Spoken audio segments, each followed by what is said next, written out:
Topik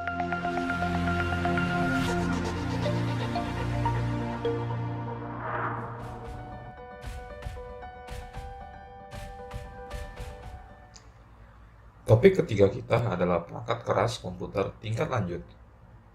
Pembahasan pada topik kita kali ini adalah BIOS dan UEFI, penjelasan daya listrik, fungsionalitas komputer, memilih komponen untuk memutakhirkan atau meningkatkan komputer, kemudian metode pembuangan yang aman untuk melindungi lingkungan.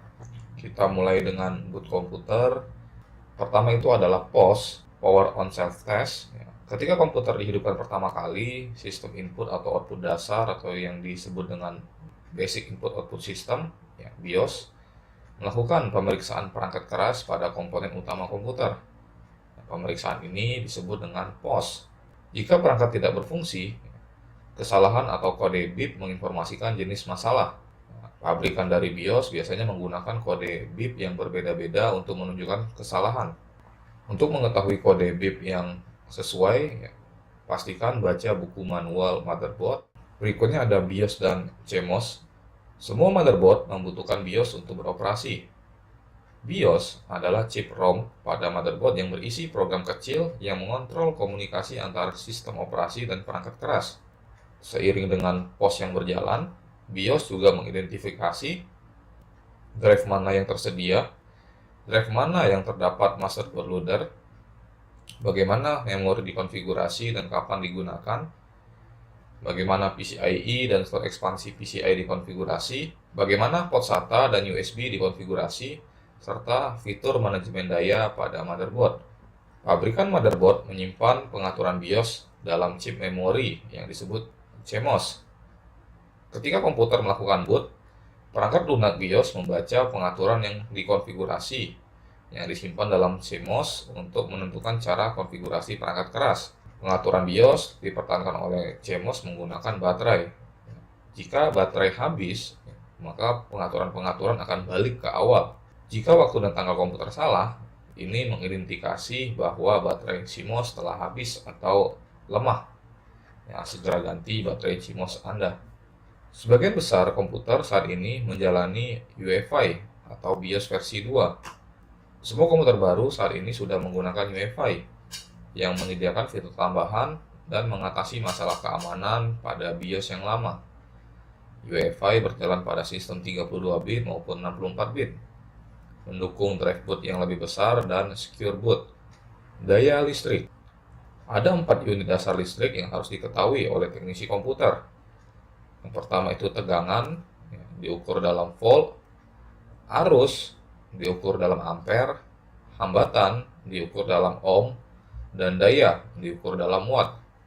Persamaan dasar yang dikenal sebagai hukum ohm menyatakan bagaimana tegangan sama dengan arus dikalikan dengan hambatan.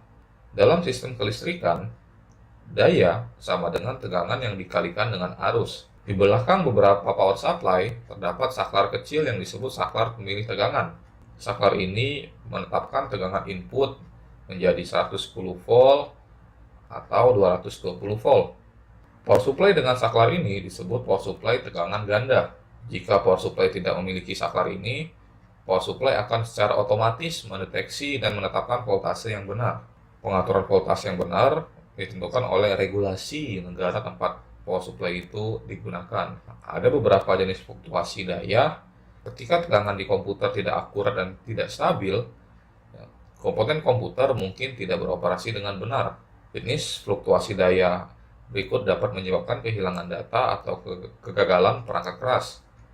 Yang pertama itu ada blackout, di mana kehilangan total daya tegangan listrik secara keseluruhan. Brownout mengurangi level tegangan daya listrik atau daya tegangan tinggi yang berlangsung selama periode waktu tertentu. Noise, gangguan dari generator maupun kilat. Spike, peningkatan tegangan secara tiba-tiba yang berlangsung untuk waktu yang singkat dan melebihi 100% dari tegangan normal pada saluran. Untuk membantu melindungi dari masalah fluktuasi daya, gunakan perangkat untuk melindungi komputer seperti surge protector, membantu melindungi terhadap kerusakan dari lonjakan dan spike. UPS membantu melindungi dari potensi masalah daya listrik dan memberikan kualitas daya yang konsisten ketika terjadi blackout maupun brownout. Standby power supply membantu melindungi dari potensi masalah daya listrik dengan menyediakan baterai cadangan yang siaga selama operasi normal. Pada bagian berikutnya kita akan belajar mengenai fungsi komputer lanjut. Arsitektur CPU. Suatu program adalah urutan instruksi yang tersimpan, dan CPU menjalankan instruksi ini dengan mengikuti serangkaian instruksi tertentu. Ada dua jenis set instruksi yang dapat digunakan oleh CPU, RISC dan CISC. Saat CPU menjalankan satu langkah program, instruksi yang tersisa dan data disimpan dalam memori khusus berkecepatan tinggi yang disebut dengan cache. Prosesor Intel menggunakan hyperthreading untuk meningkatkan kinerja beberapa CPU mereka. Sementara dalam prosesor AMD namanya hypertransport. Kekuatan CPU diukur dengan kecepatan dan jumlah data yang dapat diproses. Untuk meningkatkan operasional CPU, biasanya dilakukan dengan teknik overclocking. Overclocking adalah teknik yang digunakan untuk membuat prosesor bekerja pada kecepatan yang lebih cepat dari spesifikasi aslinya. Kebalikan dari overclocking adalah pelambatan CPU atau CPU throttling. CPU throttling adalah teknik yang digunakan ketika prosesor berjalan pada kecepatan kurang dari nilai standarnya. Ini bertujuan untuk menghemat daya dan menghasilkan panas yang lebih sedikit. Sementara virtualisasi CPU adalah fitur perangkat keras yang didukung oleh AMD dan Intel yang memungkinkan prosesor tunggal untuk bertindak sebagai beberapa prosesor. Dengan virtualisasi CPU, beberapa sistem operasi dapat bekerja secara paralel pada mesin virtual mereka sendiri, seolah-olah mereka berjalan pada komputer yang sepenuhnya independen. Prosesor multicore. Multicore yaitu memiliki dua atau lebih prosesor pada sirkuit terintegrasi yang sama. Mengintegrasikan prosesor pada chip yang sama menciptakan koneksi yang sangat cepat di antara mereka. Prosesor multicore menjalankan instruksi lebih cepat daripada prosesor yang berinti tunggal. Instruksi dapat didistribusikan ke semua prosesor secara bersamaan. Prosesor multicore menghemat daya dan menghasilkan lebih sedikit panas dibandingkan prosesor yang berinti tunggal, sehingga meningkatkan kinerja dan efisiensi. Fitur lain yang ditemukan di beberapa CPU adalah sudah terintegrasi dengan GPU atau pemrosesan grafis. GPU adalah chip yang melakukan perhitungan matematika cepat yang memerlukan untuk membuat grafik. Mekanisme pendingin CPU. Yang pertama adalah kipas casing, yang kedua adalah heatsink CPU. Ada juga kipas CPU dan sistem pendingin air. RAID menyediakan cara untuk menyimpan data di beberapa perangkat penyimpanan untuk ketersediaan, keandalan, kapasitas, dan redundansi atau peningkatan kinerja. Komputer dapat menerapkan teknologi RAID. Ada beberapa istilah bagaimana RAID menyimpan data pada berbagai disk. Yang pertama itu ada scripting. Scripting memungkinkan data untuk didistribusikan di beberapa drive dengan peningkatan kinerja yang signifikan. Namun, ketika satu drive gagal, berarti semua data hilang. Yang kedua adalah mirroring, menyimpan data duplikat pada satu atau lebih drive lain, dan memberikan redundansi sehingga kegagalan drive tidak menyebabkan hilangnya data. Ketiga adalah parity. Parity menyediakan pengecekan kesalahan dasar dan toleransi kesalahan dengan menyimpan checksum secara terpisah dari data dan memungkinkan rekonstruksi data yang hilang tanpa mengorbankan kecepatan dan kapasitas.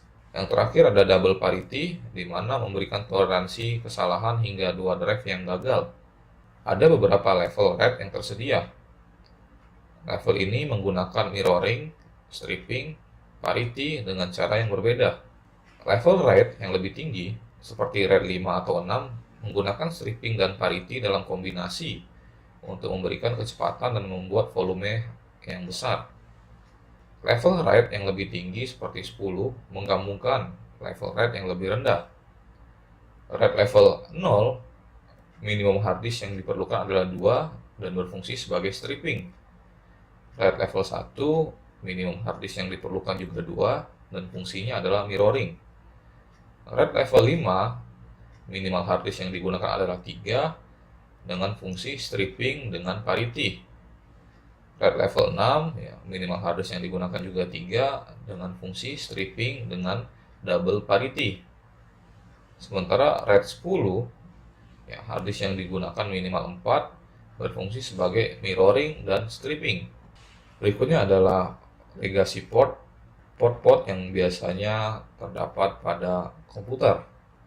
Pertama ada serial, ada parallel, ada game port, ada PS2 port, ada port audio, ada VGA, DVI, HDMI, dan DisplayPort.